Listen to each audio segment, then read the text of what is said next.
Hi, everyone. This is your host, Michelle, and you're listening to the Mindful Podcast, the show that aims to break the stigma associated with mental health. On today's episode, we have Natalie King, an Air Force veteran, and we will discuss PTSD, depression, and anxiety, as well as the difficulty of grief after losing a loved one. Hi, everyone. Welcome back to the Mindful Podcast. Today we have beautiful Natalie King. How are you today? Hi, I'm good. Welcome to Florida.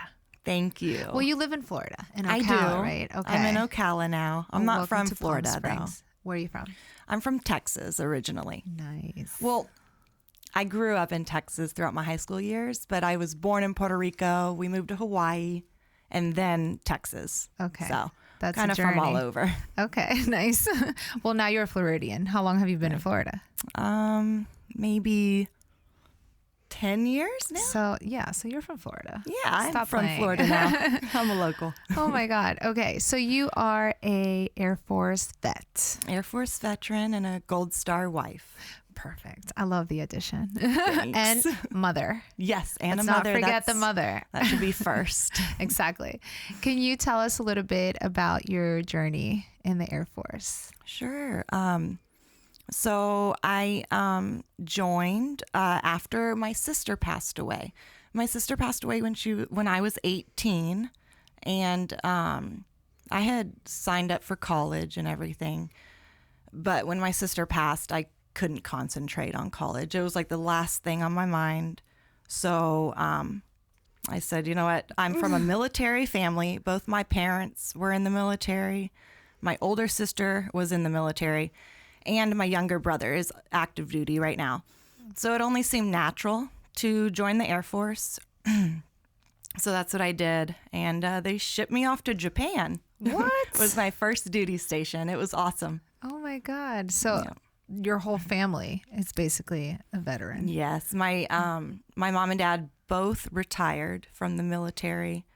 My sister, she actually got out a little bit before she passed away.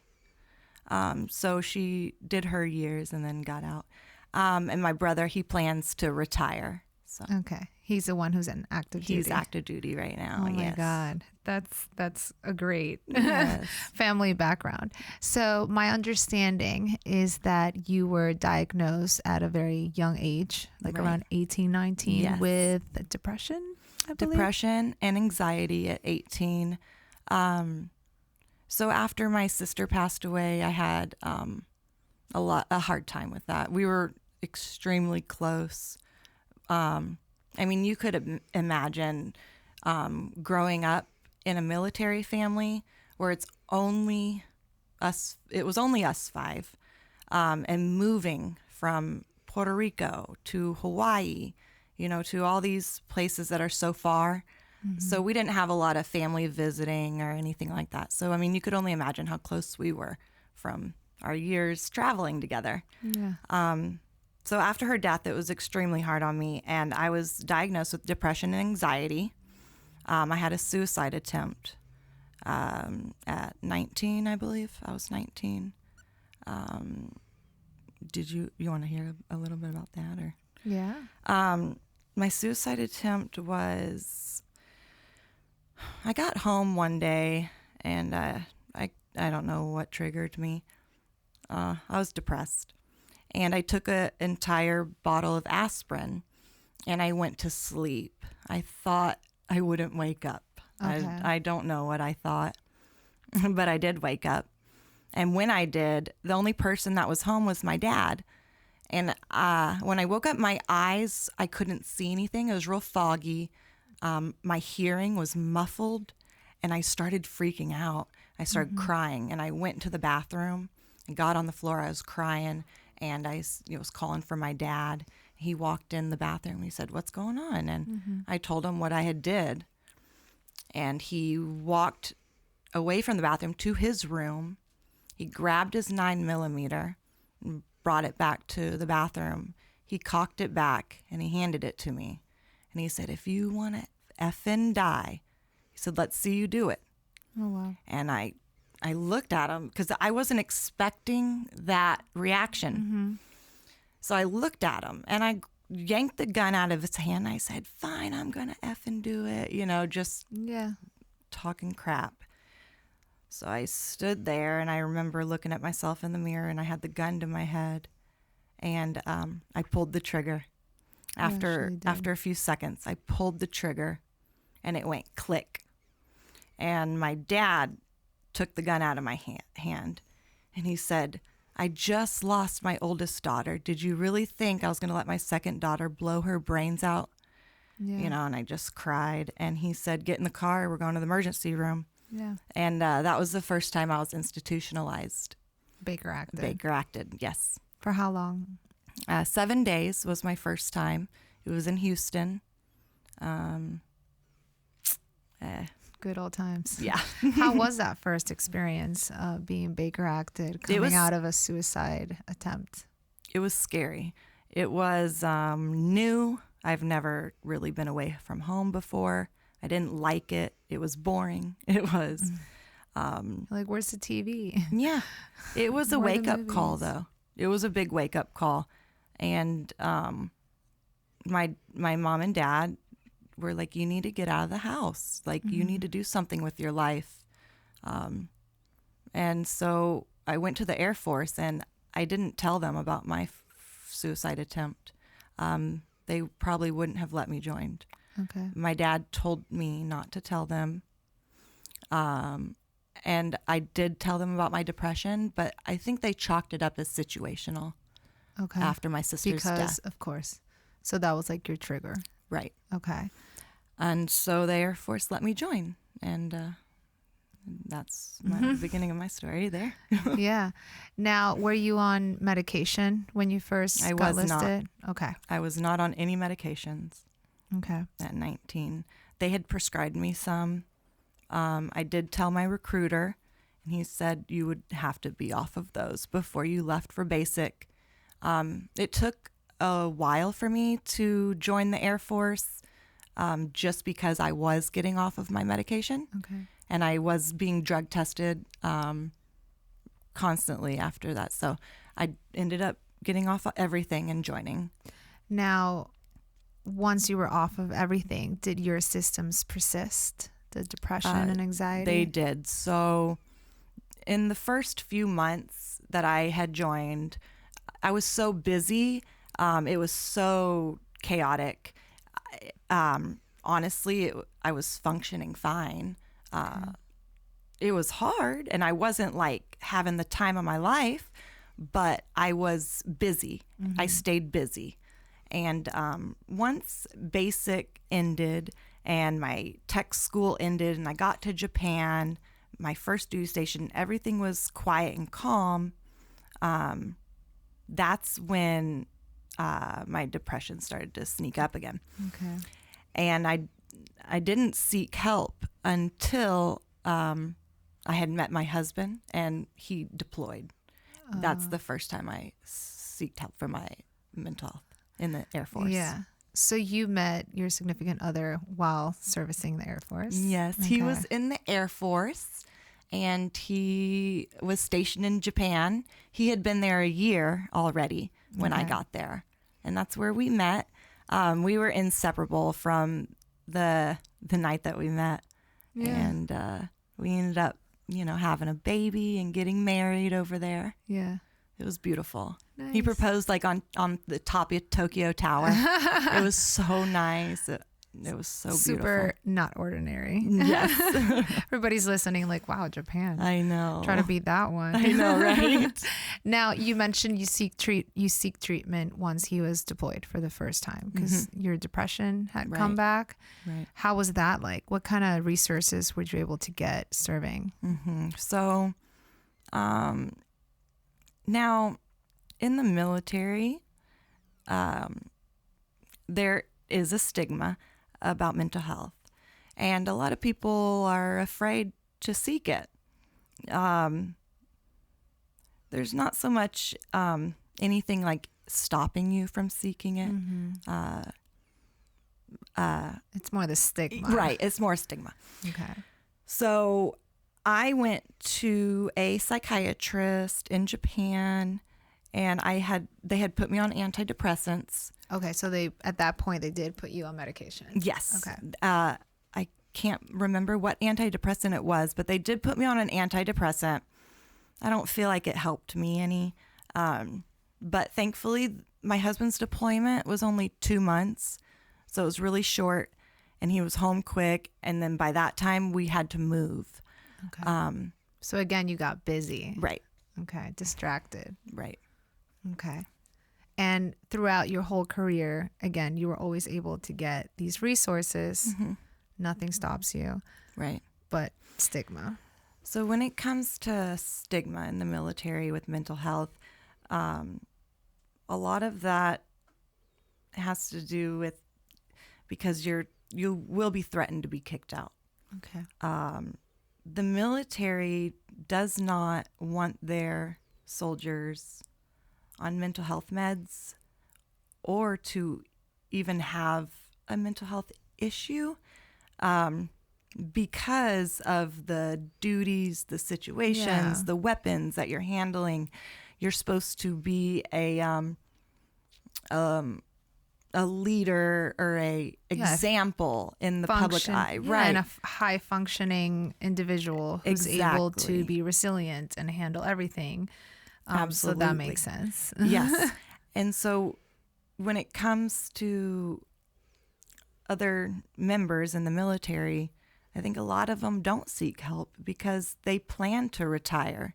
And if you do seek help, there's a chance that you could be kicked out depending on how bad it is or what you tell them. Yeah. So you have to pick your words carefully, and you have to decide what you want to tell them and what you don't want to tell them. Mm-hmm. And unfortunately, a lot of times you have to lie. Yeah. So you don't get to prioritize your mental health. Not basically. At all. Or if you do, then it's at a risk of losing your job. Absolutely. And I don't even know what they would do for someone that would say who needed Adderall, let's just say. I don't even know how they would handle it because I couldn't ever get a prescription like that, ever. Yeah. Anything controlled, anything like that. No way. And there's people out there that need medications like that just to function properly. It doesn't mean that, I don't think it should mean that they're a threat or anything to their job in the military or society. I don't believe that. What are some primary mental health concerns that you had or that you saw amongst the Air Force colleagues? Sure. In Japan, I've witnessed a few, I haven't witnessed any of the females, but I've witnessed a few males in the military who had some mental health issues, depression, aggravation. They were aggressive too. Okay. There was a time where there was a guy who actually slammed me up against a wall and forced himself on me. Oh, wow. But fortunately, I was able to stop it before it got any further because we were out in a hallway. Okay. And he was trying to force himself on me, and I was able to stop it. Things like that, I saw things like that happen. There was another guy that I worked with who actually fell 11 stories to his death from a high rise in Japan downtown. We don't know if it was accident or not. Okay. I doubt they would even tell us. Yeah. But things like that, I've seen a lot of it. Yeah. Okay. And at what point you had your journey, right? At what point did you get out of the Air Force and why? So I was in for a very short time. I got out. So this was the plan, was I was married, I was pregnant. I told my husband, how about I get out of the military and have the baby? I'll stay home the first year and then I'll go back in. Mm-hmm. And my husband was all for it. And so I got out early with plans to come back in. However, when my son was 8 months old, my husband was killed in the Air Force. So I became a young widow and With an 8-month. with an 8-month-old baby. How did he die, if you don't mind me asking? So it was an on-base accident. It was in the line of duty. He went to work one morning around, I don't know, I think it was 2 or 3 in the morning. I remember him getting ready, and he got all dressed up in his camis, and he had about 10 minutes before he had to leave for work. And he got into bed with me, and he just spooned me for a second. For about 5 minutes, he laid there with his whole uniform on, spooned me and gave me a kiss, and walked to work. And around 9 a.m., I got a knock on the door from his first sergeant. And my mom was there at the time visiting with the baby. Baby was new. My mom came upstairs and said, "Hey, John's first sergeant is at the door. She wants to speak with you. I don't know about what." Did you know, or did you think it was something bad? I thought he was in trouble. Okay. I thought maybe he got in trouble, but not this. So I went downstairs, and she just said, "Hey, there was an accident involving John. He's on the way to the hospital, but he's okay." I said, "Are you sure he's okay? Everything's okay?" She said, "He's fine. Everything's going to be fine. We just needed to contact you to let you know. Yeah. And once we get more information, we can all go to the hospital, okay, together." And I said, okay. I was listening to his chain of command. Yeah. It was about 2 hours went by, and his first sergeant, she stayed at our house. Well, she left for 30 minutes on a phone call, and when they came back, that 30 minutes later, she was with the base commander, the chaplain, and herself, all dressed in their dress blues. I didn't know it was the chaplain and the base commander at first. I just saw 3 people walking up in their dress blues. And my mom, that's when my mom looked out the window and started screaming. My mom started screaming. She started saying, "Oh God, Natalie, no, Natalie, no." And I said, "What is it? What is it? Tell me what it is." And they knocked in, they made their way through the house. And the whole time I'm asking them, "What's going on? What's going on?" Yeah. I think I needed to hear it. And I said, "What's going on?" And they kept telling me, "Let's sit down. Let's come to the couch and sit down." I said, "I don't want to sit down." And so they said, "John has passed away." Wow. And I remember I was standing up, but I was standing up on the side of the couch. And I stood up, I was standing up, and they said he was dead. And I sat down on the couch, and then right away I stood back up, and my knees gave out. My knees, I fell to the ground. Like my legs were shaking. And then all of a sudden I got violently ill. I started throwing up, and it was like my body was You were in sick. shock. It was, yes. I was so sick, like physically sick. And I could feel my heart. I could feel it. I'm sorry. It's fine. I could feel it breaking. Yeah. And it felt like it was in my throat and my stomach at the same time. And I looked at my son, and I couldn't bear it. I couldn't bear it. And I was told how he was killed 6 months after his death because they had to do an investigation. I heard rumors, but I didn't hear the exact cause of death until 6 months after the investigation was over. They flew to my house in Sarasota, and they told me so when you're in the military, you have to have a spotter to back up a vehicle or move a vehicle. You always have to have a spotter to drive a government vehicle. My husband was spotting, and there was an airman who didn't know how to drive this vehicle. It was a stick shift, plus it was a rare vehicle. It was called an Ambulift. It was made for Air Force One. Okay. And it lifts up and down for the plane. There was only 2 of them, really rare, not a lot of men or women know how to they're drive not it. trained on it. Right. So he was having a hard time reversing it at first, and it kept stalling. And my husband walked up to the window and asked him, "Hey, you want to switch spots? I'll do it real quick." My husband, he was a country boy. He knew how to do everything, drive anything and fix anything. And the guy said, no, I'll get it. And John was like, okay, that's fine.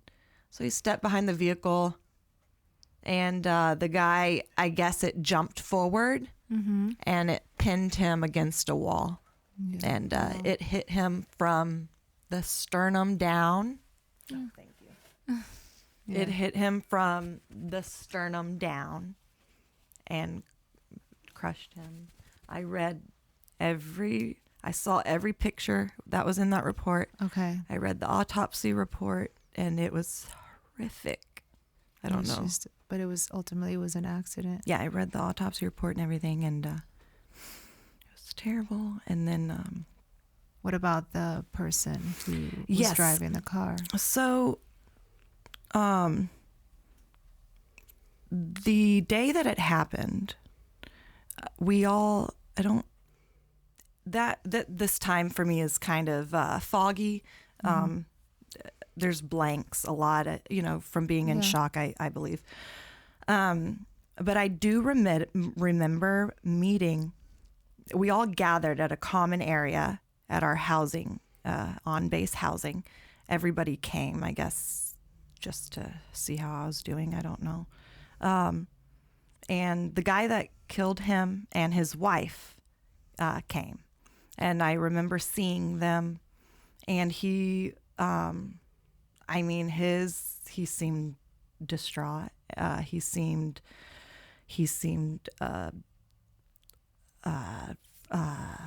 apologetic. He seemed like there's remorse.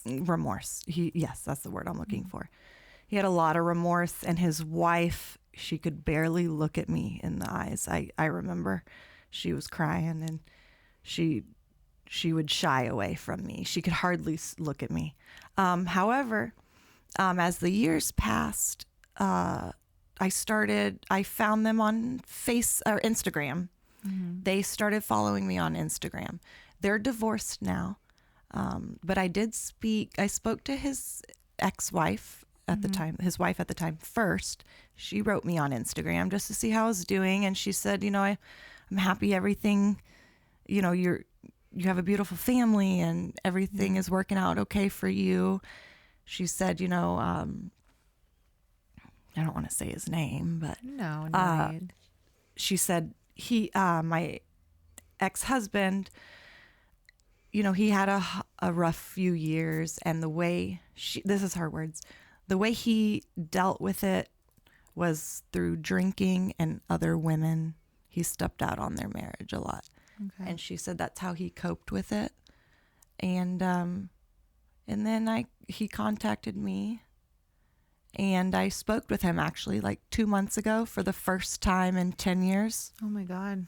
And it was a cordial conversation. I told him that I forgive him, that I had never really blamed him. Because to be honest, when I think of John's death, I don't think of that him. Yeah. I don't think of him at all. I don't think in my mind, it's not like he was killed by somebody. In my mind, it was he was killed. So he never really crossed my mind. However, at times he did. I won't lie. And I always thought about how he was doing. And so I was able to talk to him, and he told me the story, exactly what happened from beginning to end.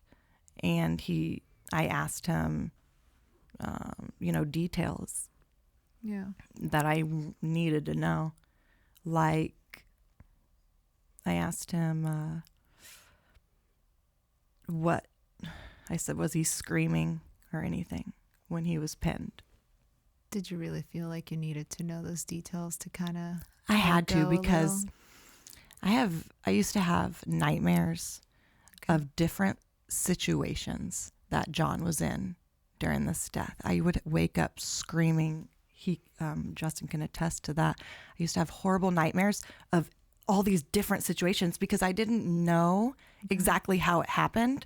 So my mind would just take it to the worst scenario. Yeah. Does that make sense? Yeah, of course. So I felt like I needed to know. Otherwise, if I just was like, yeah, he definitely was screaming while he was pinned. Yeah, you were assuming the worst. Yes. He said no. He said the last words my husband said was stop, stop. And then he was crushed. Okay. But he was unconscious immediately. And he, when the vehicle was unpinned, he just kind of like collapsed. slid down a wall. His back slid down the wall and he fell to his knees. And he was kind of just sitting on his knees with his back against the wall. Okay. The military that day did do a few things wrong that could have had a different outcome. I've talked to people that were there, medics that were there on the flight line that day, because this happened in the Air Force One hangar, because that's where my husband worked. And so there was people on the flight line that day that were there and medics, and I've talked to them and they said he shouldn't have been unpinned and they should have called flight medics immediately because they were absolutely unprepared. They said they were absolutely just not prepared for something like this at all. She said we weren't prepared. He needed to be flight medic'd out. Yeah. And he should have been kept pinned. Yeah, yes. I see that a lot even in movies where they tell you like, don't move him, don't touch. That's what they tell you. But for someone in the military, you'd think they would know that, but I guess they didn't. Maybe they were in shock as well. They were in shock too. I mean, say they weren't prepared. Right. Yeah. Right. Okay. So at this point, you're going through grief. That's when your depression came back. What was your next diagnosis? Right. So my next diagnosis was, I guess it was the week that he died. I had 2 psychiatrists come to my bedside. I was staying at a hotel on base because I just couldn't sleep in our bed or stay in our home. And I had 2 psychiatrists come to my bedside and they diagnosed me with major recurrent depression, anxiety, and PTSD. And they think I should have been diagnosed with PTSD earlier because of my sister's death. Okay. Because of what I saw there too. They said they should have diagnosed me with that earlier. However, I got that diagnosis after I was out of the military, or after my husband's death. I'm sorry. Yeah. Would that impede you to go back if you wanted to? Yes. Okay. Did you want to go back at all after that experience? At the time, no. Years later, yes. I would now. Okay. But at the time, no. I was not. I wasn't gonna go back. Okay. How has your healing journey been? Now we're looking back, but now we want to look present moment and future. It was hard. It was so hard after my husband's death. I had our baby, and you would think having a child would keep me busy or my mind occupied. Instead, I didn't want to do anything. I didn't even want to take care of myself. So I don't know how I could have taken care of an 8-month-old child at 23 years old, first-time mother. I had a difficult healing journey. For about 5 years. So I was prescribed Xanax when John first passed. Okay. I was taking it as prescribed, all that. Well, it started not working and my tolerance got higher. So I was taking more than I needed. Plus, it felt good because I was high. And I got addicted to Xanax. Actually, I would have taken any benzo, anything really. I would have taken a Valium or Klonopin, anything. So I started taking those, and at first it was great. Nobody knew. I felt like I could get through the day. Okay. Made me feel happy. Like it regulated you. It made me forget. It made me forget everything. I didn't remember like days for days. Like I'd be like, wow, I thought it was like 4 days. Like I thought Monday was just yesterday, but it would be like 4 days would go by. Okay. Does that make sense? Yeah. You kind of like, I don't want to say black out, but Yeah. it was all like blurry. Yeah. So I Just would going through the motions. just going through the motions, just simply surviving. And my mother, she was with me since the day he died till months afterwards. She stayed with me, and she talked me into signing custody of my son over to my parents because she told me she doesn't think I was gonna make it. she didn't think I was gonna survive my addiction. Okay. She said, I think you need to sign him over because when you die, I don't want the state to take him. So I signed custody of my son to my parents. Even though I lived with them, I lived in their home with my mom and dad, I wasn't there all the time. I wasn't there a lot. And I mean, my addiction got worse and worse, and I attempted another suicide attempt. And that night, you know, I had taken, I think, maybe 4 Xanax bars. I was driving my Mustang. I was by myself, crying. And I was coming up to an intersection, and there was one of those big cement light poles. Mm-hmm. And I floored it, and I just crashed my Mustang head on into that, and I totaled it. Airbags came out, all that, and I woke up in the hospital. And then I was institutionalized again. Baker acted again. And then after I had gotten out of that, I started injecting methamphetamine. Okay. I was injecting meth. And that was probably the lowest point I've ever been in my life. This was in a span of 5 years. I was doing this for 5 years. I was hanging out with the wrong people in seedy places. And it was scary. It was really scary. And I just hit rock bottom. I didn't want to live. Do you feel like you were chasing your own death at one point? Yeah, I feel like I almost didn't want to like if I went to sleep after injecting, like doing an IV, I would, just lay back and just feel the hit. Mm-hmm. And I remember thinking, man, if I never woke up, I don't really care if I never did. Okay. I never thought about the future. I never thought about tomorrow. I never thought about a week from now. All I was thinking was in the moment and where I was going to get high from next. And so I had no plans, no future, I didn't care. Yeah, no goals. I didn't care. I just did not care. I wanted to die, I think. So at what point... You mentioned you hit rock bottom, but at what point, what's your turning point that made you kind of realize that there is a greater purpose? Mm-hmm. So I was at my rock bottom, just going through the motions, and I was on a dating app. So I started dating about 3 years after John died. I went on a few dates, but nothing serious. And then a year later...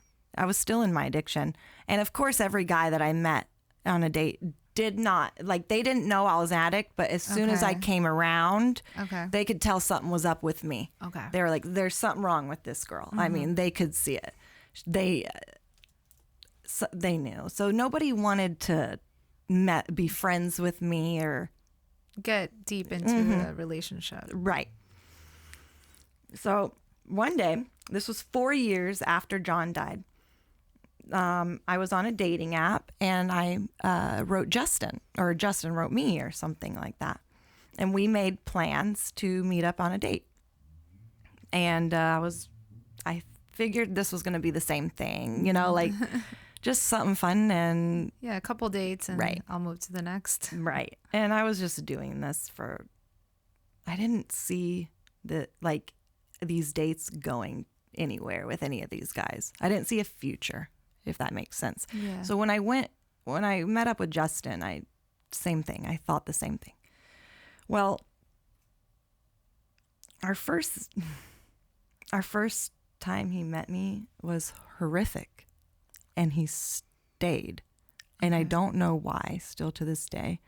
I don't know why Justin stayed, because that first night, I think we got a hotel room and we went to dinner, because I was living with my parents at the time. So we got a hotel room, and I think I passed out in the bathtub on Xanax. Oh, wow. And the next morning, we went to my parents' house, and I fell asleep, and Justin stayed hanging out with my dad and my mom and was on talking the first to date? them. Nice. Yeah, it was weird. Okay. This is what I'm saying. It's weird. Like, it's good, but it's weird. Yeah, it's good, but it's weird. Okay. So even my dad told Justin, when I went to sleep that morning, I went back home, I went to sleep. My dad told Justin, he goes, "Well, I guess you can leave now." And Justin goes, "No, I'll hang out for a little bit and wait till she gets up, And my dad was like, "Okay." And so, ever since that day, Justin he was by my side. Justin didn't do drugs, but he partied and dabbled a little bit. Mm-hmm. So him and I would party, and when he would dabble in other things, I would do it too. But my main drug of choices were meth and Xanax, because I took Xanax to sleep and meth to wake me up. So I think throughout our relationship, the first 2 years is when he got me clean. It took about 2 years to get me clean off of drugs. He helped me taper down on the Xanax. So did my parents, but Justin was there. And the reason I was doing it was because I had fallen in love with him, and I could see a future with him. And I asked Justin, I said, "Why did you stay? Why did you feel like you needed, how come you didn't leave just like everybody else did?" You don't want to take on other people's problems. I had a lot of baggage, emotional baggage. I had a lot of trauma that I still had to work through. Even with my sister's death, I felt like I still had to work through her death too. And on top of that, I had a kid. Yeah. So I'm like, what? Why? Like, why? And he told me, he was like, he said, "I saw potential, and I could tell that you were a really good person." And he said, I didn't want to see you die, when you have such a good heart. And I said, I don't know. That's not a good enough reason. Tell me why, because it's really weird, But he did. He stayed, and like I said, he helped me get clean off of drugs. It took me 2 years to taper down. I was in and out of treatment these 2 years. I think I was Baker acted maybe 7 or 8 times, and I volunteered to go in to treatment maybe once or twice. Okay. And medication-wise, you've gone through. Oh, medication-wise, they had put me on, I think, every antidepressant there is. They have put me on it. Even mood stabilizers. At one point, they were even thought that I had bipolar disorder. Okay. But then they had ruled that out, that I was not bipolar. But they didn't really know what to do with me. I think it had a lot to do with my addiction, though, too. Once you were clean, Right. did that regulate the Yeah, depression, anxiety a so- little bit better before it got worse? Because I can only imagine it got worse. Yeah. So when I got clean, okay, so 2 years. And then after I had gotten clean, I was newly clean, like only months clean, maybe even weeks. And that's when I found out I got a positive pregnancy test. Oh, well. And that's when I absolutely stopped tapering. I stopped everything altogether. And I've been clean ever since. But I do take medications. So I see a psychiatrist, and they had put me on, I think, Zoloft. Okay. Zoloft, and then a mood stabilizer, Abilify, Yes. and Adderall. All that together. Mm-hmm. Is that what you're currently taking? That's what I'm currently taking. And that actually works for you. I have been taking that for over 4 years. And, well, ever since my son was born, right after he was born, that's when I got put on it. Okay. I've been on that for a little over 4 years, and I have been stable. And I think that has a lot to do with my recovery. There's other things that I do too, but Yeah. a lot of it is my medication. And I have tried Zoloft in the past, and it didn't exactly work for me. No. However, they put me on this mood stabilizer with it, and I saw a big difference. Okay. And then the Adderall, I had never been prescribed Adderall in the past, ever. But my psychiatrist, he knew my meth addiction. Okay. And he said, look, let's just try this on a low dose at first, yada, yada.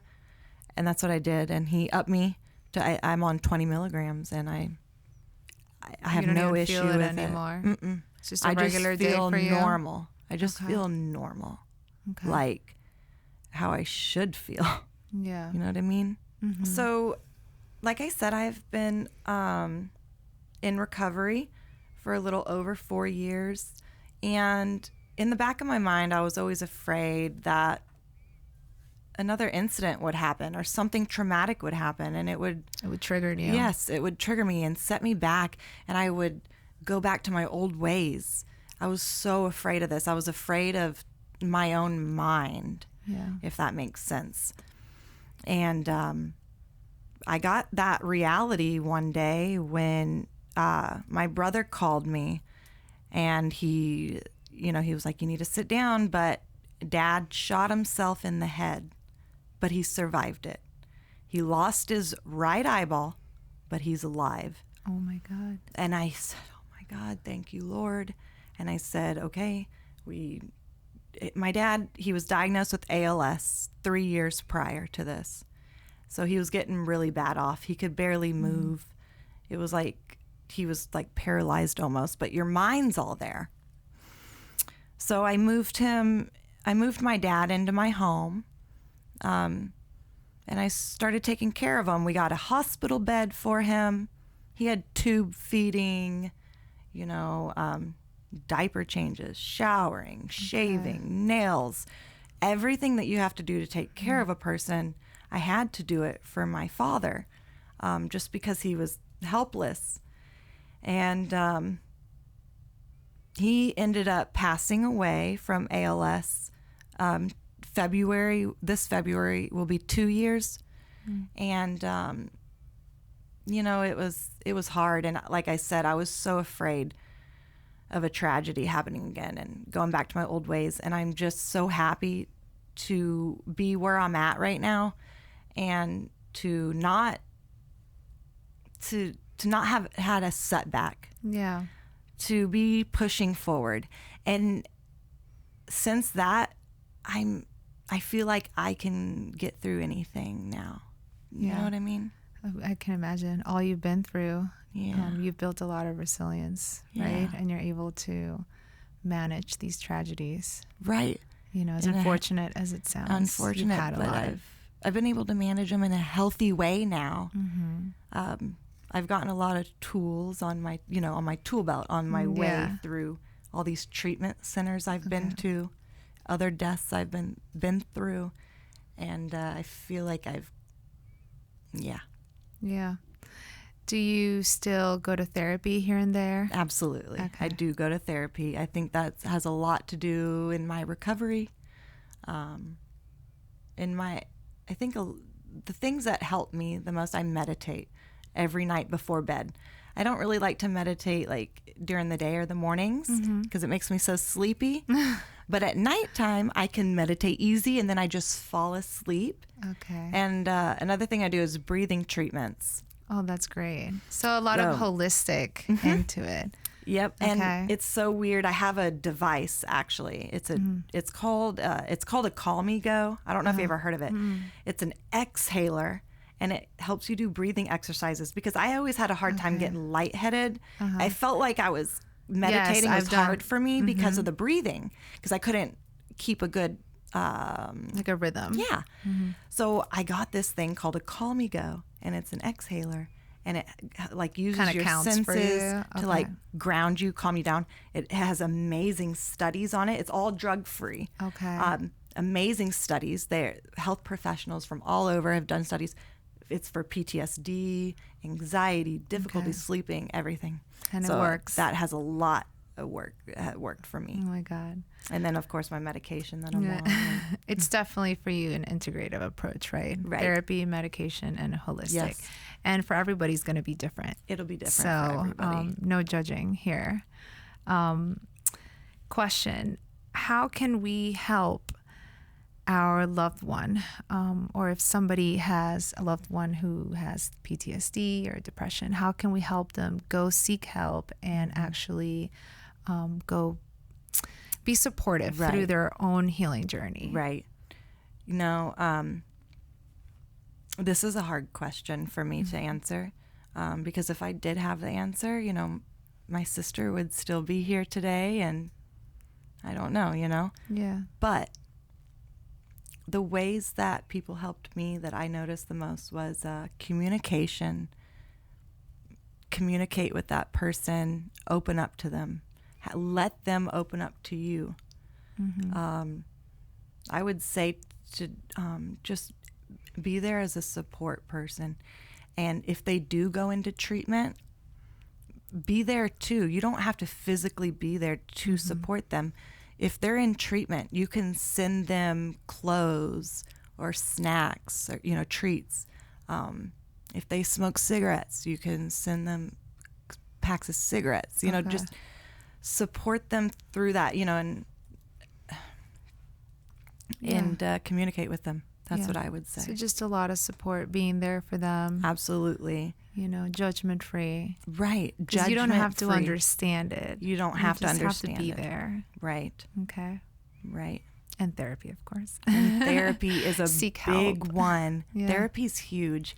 And I truly believe everybody should go to therapy. Same. Even if you don't have it, even if you're the happiest person and you say you have the happiest life, go to therapy anyway. Should be like your general doctor, right? Yes. Just go to therapy. Yeah. Yeah, I agree. Well, this has been a great conversation. It has. Thank you so much. I know these subjects can be very touching for you. So I want to thank you for what you're doing. I know in your accounts, you're a mental health advocate and your stories really get to people. Yes. I know it got to me. It's like, oh, I'm going to cry. I know. But thank you. Thank you so much for coming. Thank you for having me. No, of course. I definitely have to bring you back. We have I more will. to talk about. Oh, I could talk. I could talk for a lot longer and go into more detail about stuff. So I just feel like you've been through so many experiences, right? Not to call them traumas, but right. You've been through a lot. Unfortunately, I have, Yeah. and I just want to be able to connect with people, and I want other people to know that are going through complex grief, that you're not alone. Yeah.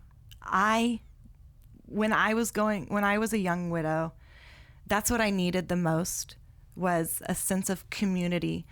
For years, us human beings in history, we go through traumas with our family, our villages, our communities. That's how it's been since the beginning of time. And nobody needs to go through it alone. Yeah. Even if it's just a stranger on the internet that say, hey, if that person right there can do it, then I can do it too. That's all you need to know. Yeah, you can have an impact. I And mean, sometimes the people that you see with the most light and the most enlightenment even, those people have gone through the darkness to get that light and peace and understanding. Yes. And that's okay. Yeah. And you will get through it. I went through it young, but But you're still kind of going through it. I I feel am. like it's a ongoing healing journey. Right. For It is. people that have gone through so much. It is. Someone had asked me about my TikTok one time. Someone asked me, why now? It's been 10 years since John died. Why now?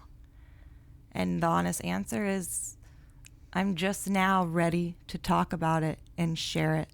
I'm just now ready to do that with other people. Yeah. So Yeah, it takes a lot of courage to tell your story. it does, because there's a lot of embarrassing parts. I don't like to admit that I used to, Yeah. eat Xanax like candy and shoot meth and amphetamine. And I don't like to admit that I've tried to commit suicide. That's embarrassing for me. That's really embarrassing. The fact that Especially you're if able you're to share it now saying it out loud even makes you feel funny. makes me feel funny, but I know it's important, and that it's important for people to hear it. Yeah, I agree. That's why we're here. Yes. All right. Well, thank you guys for tuning in to another amazing episode. I will see you next week. Don't forget to like, subscribe, and leave us a comment. Leave us a comment. Bye. Thank you.